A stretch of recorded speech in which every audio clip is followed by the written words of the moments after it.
In late 1944, Allied commanders stood at a moment that appeared to promise a dramatic end to the war in the West. German forces were pulling back under pressure, compressed into a shrinking space after a failed offensive. To many officers, the solution seemed obvious: close the gap, seal the exits, and finish the enemy in a single decisive stroke. History loves such moments: clean victories, trapped armies, unmistakable conclusions. Dwight D. Eisenhower saw something else. From his vantage point, the battlefield was not just a map of units and arrows. It was a system under strain. Roads were choked, fuel was scarce, weather limited movement, and every hour of fighting carried a cost that extended far beyond the front line.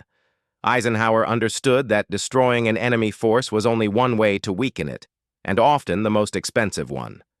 The temptation of encirclement was powerful. It promised headlines and the satisfaction of total defeat. But Eisenhower questioned whether that satisfaction justified the price. Trapping a retreating army would not end resistance overnight. It would force desperate fighting, consume time, and inflict casualties on soldiers who would otherwise survive. Worse, it would delay what truly mattered: breaking Germany's remaining capacity to continue the war. Instead of sealing the exit, Eisenhower chose pressure over closure. He maintained contact, advanced steadily, and allowed German units to withdraw in disorder. To critics, this looked like hesitation. To Eisenhower, it was acceleration, toward the end of the war, rather than toward a single dramatic battle. What made the decision controversial was not ignorance of opportunity, but refusal to chase it.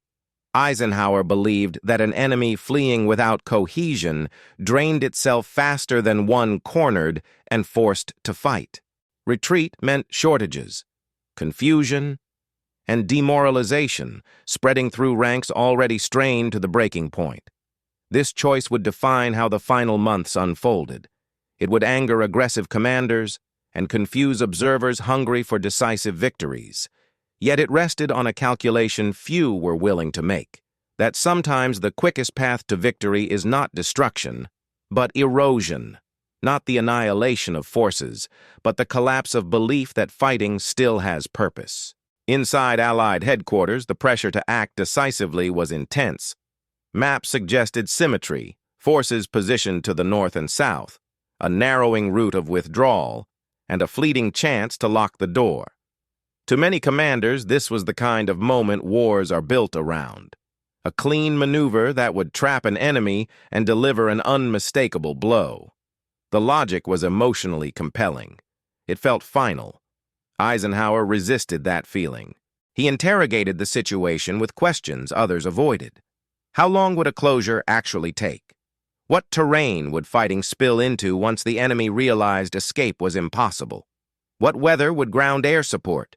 And most importantly, what would those days of forced combat cost in lives and momentum? The answers were uncomfortable. Encirclement meant grinding battles, slow advances, and a calendar that kept slipping while other enemy forces regrouped elsewhere. What Eisenhower saw was asymmetry between effort and reward.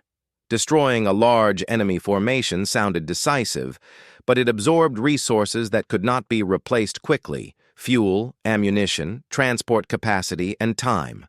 Meanwhile, the broader objective remained unchanged: cross major rivers, penetrate Germany, and shatter the enemy's ability to organize resistance at scale.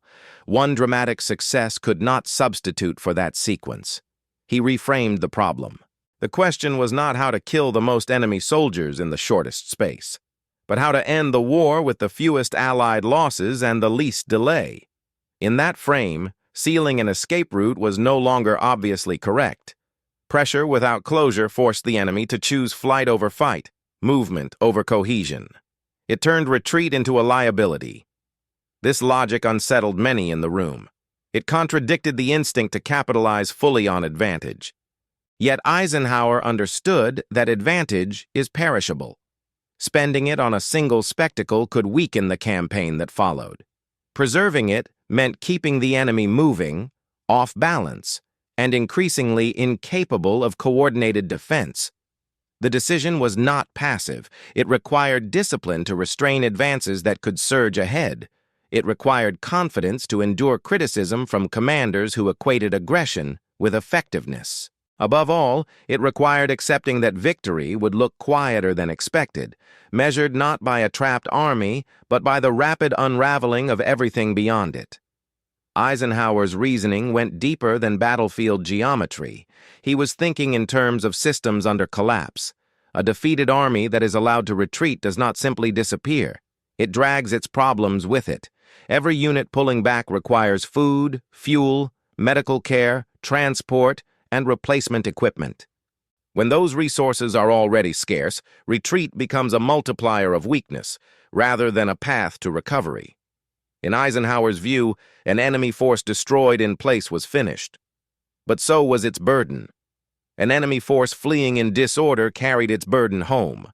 It clogged roads, overwhelmed depots, and competed with civilians for supplies.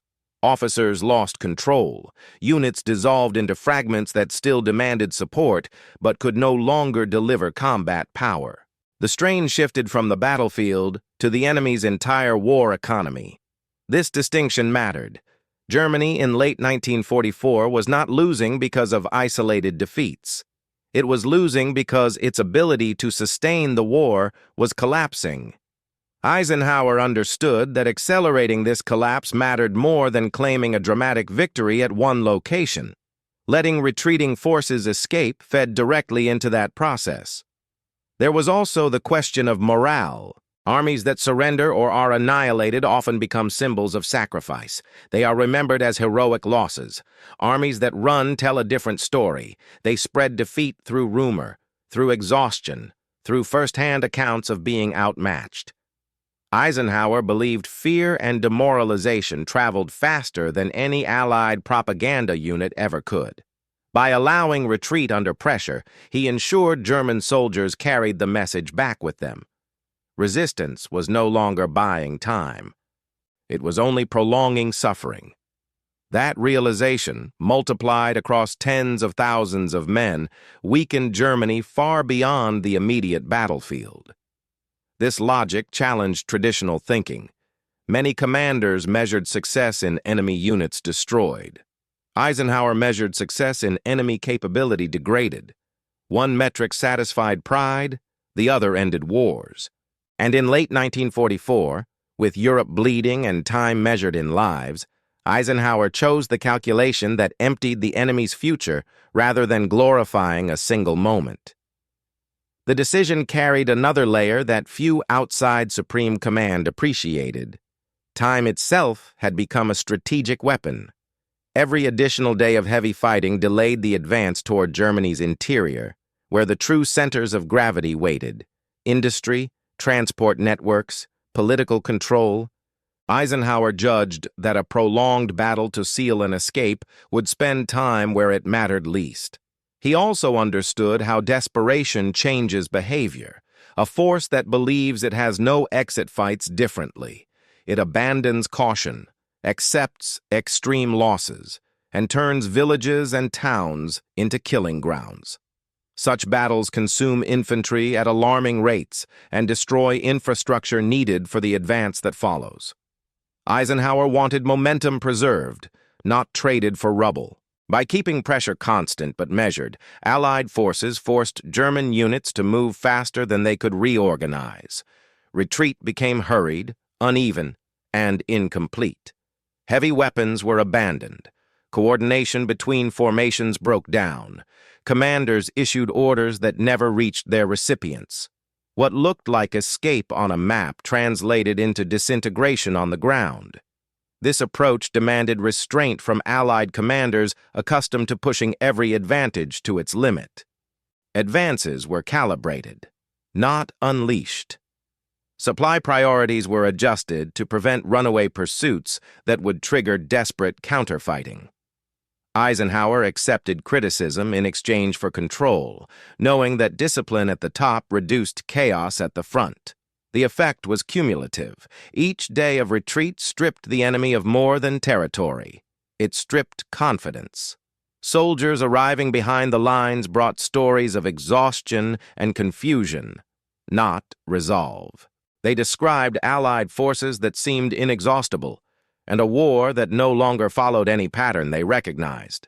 Eisenhower was not seeking a single decisive moment. He was engineering inevitability.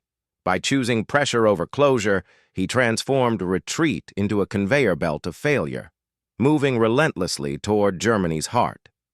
What mattered was not how many enemy soldiers fell in one place, but how quickly the enemy ceased to believe the war could still be managed.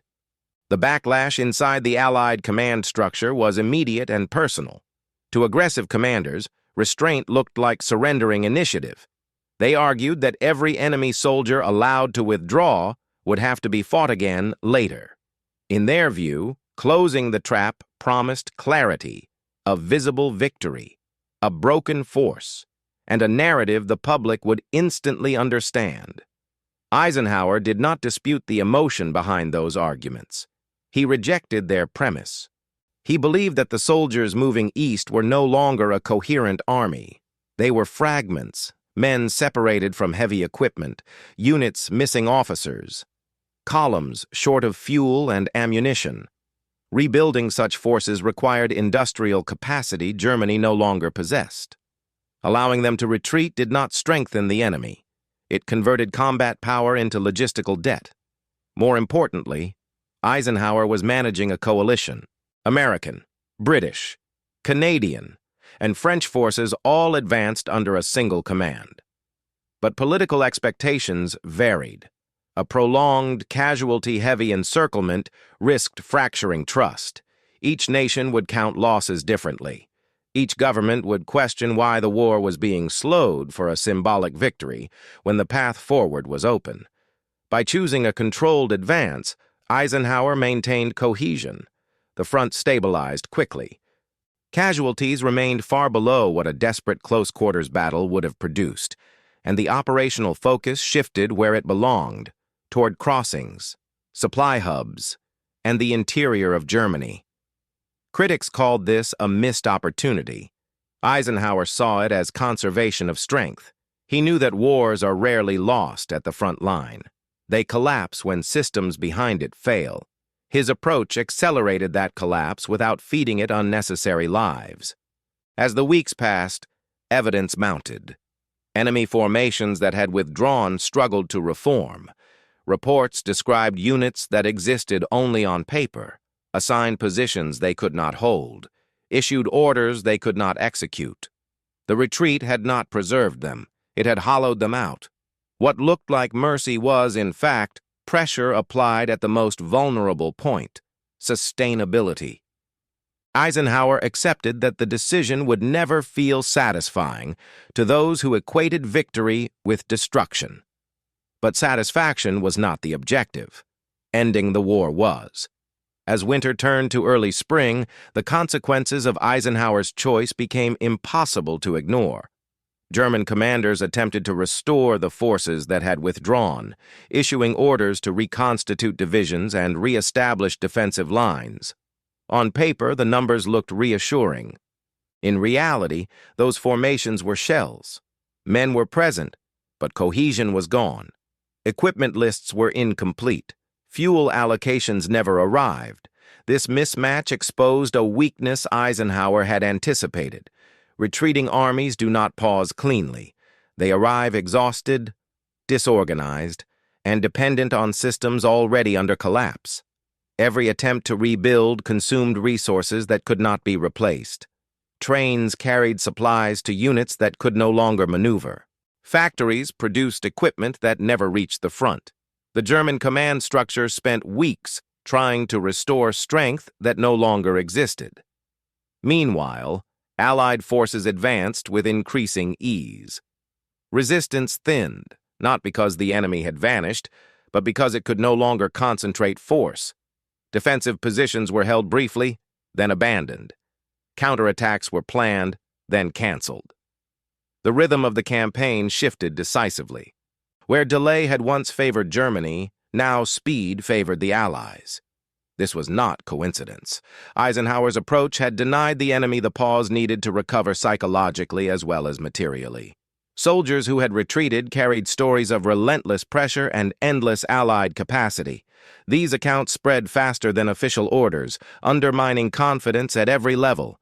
Belief in eventual recovery eroded. Critically, the advance toward Germany's borders accelerated. Major rivers were crossed with less resistance than expected. Units that might have contested those crossings were still struggling to equip themselves after their retreat. Eisenhower had traded a dramatic victory for cumulative advantage, and the balance tipped irreversibly. By this stage, even some critics began to recognize the pattern. The enemy was not regrouping, it was unraveling. What had seemed like an escape route became a corridor of attrition, draining Germany's remaining strength without demanding a costly final stand. Eisenhower's decision was no longer theoretical. It was reshaping the end of the war. In hindsight, the choice that once appeared restrained revealed the logic of leadership at the highest level. Eisenhower was not measured by how fiercely he pursued a single opportunity, but by how consistently he aligned decisions with the war's conclusion. He understood that wars rarely end because one army is trapped. They end when belief collapses, when soldiers, commanders, and governments accept that continuation no longer changes the outcome. By allowing the retreat to continue under pressure, Eisenhower accelerated that collapse. German soldiers who crossed back into their homeland did not return as a renewed force. They returned as witnesses. They spoke of overwhelming Allied strength, of unbroken supply lines, of an enemy that advanced without hesitation. These stories traveled faster than orders, undermining morale more effectively than destruction ever could. This outcome mattered beyond the battlefield. The German command could still issue directives, but obedience weakened. Units complied mechanically, without confidence. Resistance became procedural rather than purposeful. Eisenhower had not just degraded capability. He had hollowed out will. Critics never fully abandoned their objections. To those trained to seek decisive battles, the decision would always feel incomplete. Yet history favored the quieter result. The Allied advance accelerated. Major obstacles fell with less resistance than anticipated. The war in Europe ended sooner than even optimistic forecasts had predicted. Eisenhower's genius lay in recognizing that leadership is not about choosing the most dramatic option, but the most effective one. He accepted temporary criticism to avoid permanent loss. He understood that aggression, when misapplied, can prolong conflict rather than resolve it. Letting the enemy escape was not an act of weakness. It was an act of control. Eisenhower denied the enemy a final, meaningful stand and replaced it with exhaustion, doubt, and inevitability. In doing so, he demonstrated why supreme command demands more than courage. It demands the ability to see beyond the battle immediately ahead. This decision did not look heroic. It looked patient, and patience, applied at the right moment, proved to be the fastest path to victory.